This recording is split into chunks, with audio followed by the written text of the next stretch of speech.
Бүгін біздер Pygame библиотекасын орнатамыз. Ол үшін командная строканы басамыз.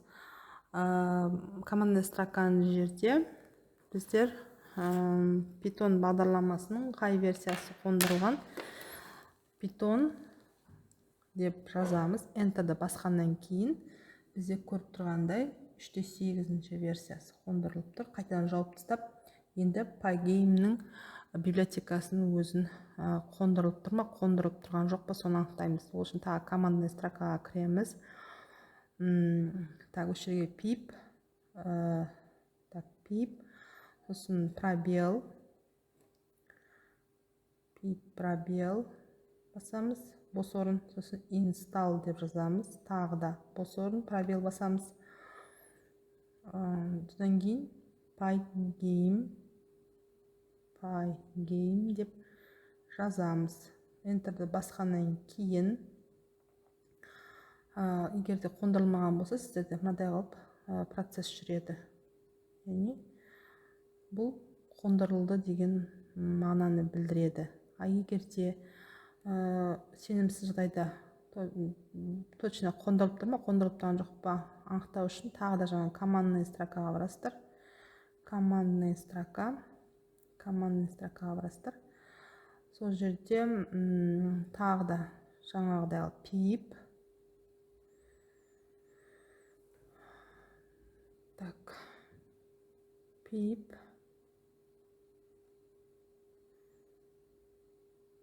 деп сосын бос орын install, тағы да пробел арқылы Pygame деп жазасыздар. Enter басасыздар.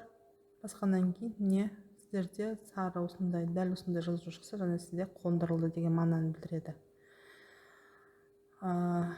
Енді осы Pygame'мен жұмыс жасау, яғни Python бағдарламасында қалай біздер new файл басқаны, жаңа файлды ашқаннан кейін мына командаларды енгізу арқылы осы яғни сіздер Pygame import Pygame деп библиотекасын және модулін шақырасыздар. Сол шақырғаннан кейін мына жерде экран көлемі бірінші тұрған, размері 640-та 480 деп бердік. Келесі бізде Pygame модулімен жұмыс жасамас бұрын қарапайым геометриялық фигураларды қалай орындалу болатынын танысып көрейік. Мына алдыңғы неде PyCharm'да қалай жұмыс жасауға болатынын көрсеткенмін. Енді бұл Python бағдарламасында қалай жасауға болады. Бізде көріп тұрғандай OPKZ-ге кіріп, немесе оқулықтан тағы да бір оқып, танысып шықсаңыздар болады. Circle деген шеңбер салынатын білеміз.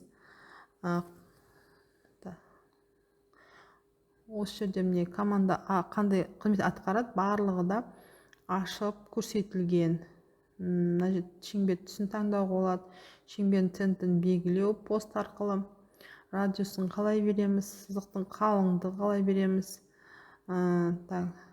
Сосын және Python бағдарламасында қандай күйде жазылатындығы міне программа жазылуында берілген. 4 бұрышты салу қалай команда қалай іске асыру, осыларды міне орындап көрсеңіздер, істеп жасап көрсеңіздер болады. Енді осы фигураларды қалай салынатындығын сіздерге көрсетейін. Мына жерде сақталып тұрған кодты алып барып, мына жерге қоя саламын. Сіздер ерінбей жазып, орындап көрсеңіздер болады. Енді бұл енді көріп отырғаныңыздай кодтар тізбегінде не берілген? Бірінші 4 бұрыш, одан кейін шеңбер, одан кейін сызық, line дегеніміз. Және бұны тексеріп көреміз енді. Тексеру үшін run модуль OK батырмасын басып, біз оны сақтаймыз. мысалы так, фигура деп сақтаймыз.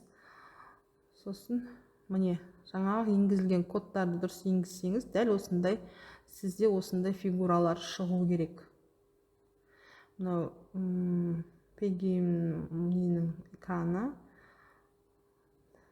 Енді бізде жаңа бірінші кодында 4 бұрышты рек деп тұр, яғни 4 align деген сызық, circle деген шеңбер.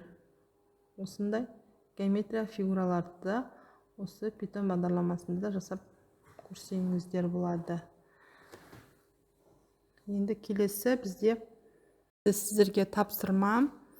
Мына көріп отырғаныңыздай трактордың суреті. Осыны өздеріңіз орындап көріңіздер. Координаталарын